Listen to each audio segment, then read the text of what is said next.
Hi guys, welcome to my new blog. আবার একটি হাসি মুখে ব্লগ নিয়ে মাম্মি আমাকে ড্রেসটা পরিয়ে দিল, পাপা আমাকে সুস্তা পরাচ্ছিল। চলুন এবার যাওয়া যাক। এই জাস্ট আমরা বার হলাম বাড়ি থেকে। আজকে লাঞ্চ করতে বার হয়েছি নতুন একটা ক্যাফেতে। ক্যাফেটা এতটাই সুন্দর যে আপনারা না দেখলে বুঝতে পারবেন না। চলুন এবারে ক্যাফেটির ভিতরে যাওয়া যাক। ক্যাফেটির বাইরে প্রচুর হর্স ছিল, আমার দেখতে খুব ভালোও লাগছিল। চলুন, খুব জোর খিদে পাচ্ছে, খাবারগুলো অর্ডার করে ফেলি। খাবারগুলো চলেও এসছে। আমরা খাওয়া দাওয়া কমপ্লিট করে এবারে একটু আমরা বার হব।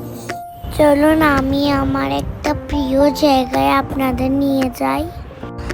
আজকে রাস্তায়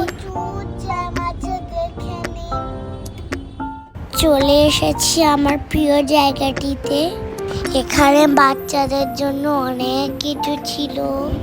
আজকে আমি আমার জন্য অনেক কিছু কিনেছি। খুব টায়ার্ডে আমি ঘুমিয়েও নিলাম। এবার ডিনার করতে যাবো আমরা। চলে এসেছি এবারে ডিনার করতে। এবার আমরা ভালো করে খেয়ে নিই। আমার কাস্টার্ড খেতে খুব ভালো লাগে। আপনাদের কার কার কাস্টার্ড ভালো লাগে আমাকে কমেন্টে জানাবেন। পাপা বড় কাছে গেল একটা মান্ডি নিতে। বাই গাইস, আজকের জন্য এতটাই। আবার একটি হাসি মুখে ব্লগ নিয়ে আসবো। বাই।